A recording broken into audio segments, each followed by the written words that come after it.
बिस्मिल्लाहिर्रहमानिर्रहीम। अस्सलाम वालेकुम दोस्तों, इंतहाई अफसोसनाक खबर आप दोस्तों के साथ शेयर करते चलें कि पाकिस्तान के साबिक वज़ीर दाखिला और पीपल पार्टी के सीनियर 3 रहनुमा सेनेटर रहमान मलिक साहब इंतकाल कर चुके हैं। इससे रहमान मलिक को फेफड़ों का आर्जा लाहक था और वह इस्लामाबाद के एक निजी अस्पताल में ज़ेर इलाज थे और वहाँ पर उनका इलाज जारी था, लेकिन वो जाँबर नहीं हो सके और वफात पा चुके हैं। उनके वफात की खबर उनके भाई खालिद मलिक ने दी। खालिद मलिक ने अपने भाई की वफात पर गहरे अफसोस और रजोगम का इजहार भी किया है।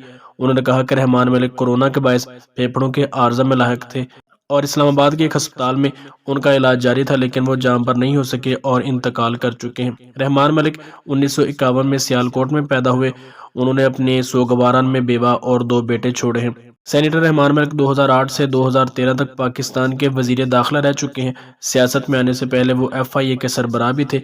और इसके अलावा हम आपको बताते चलें कि हुकूमत पाकिस्तान की जानिब से रहमान मलिक को उनकी बेहतरीन कारकर्दगी की बुना पर सितारे शुजात और निशान इम्तियाज से भी नवाजा गया था। इसके अलावा सेनेटर रहमान मलिक मोहतरमा बेनज़ीर भुट्टो साहबा के इंतहाई बाएतमाद और वफादार मुलाजमीन में से समझे जाते थे।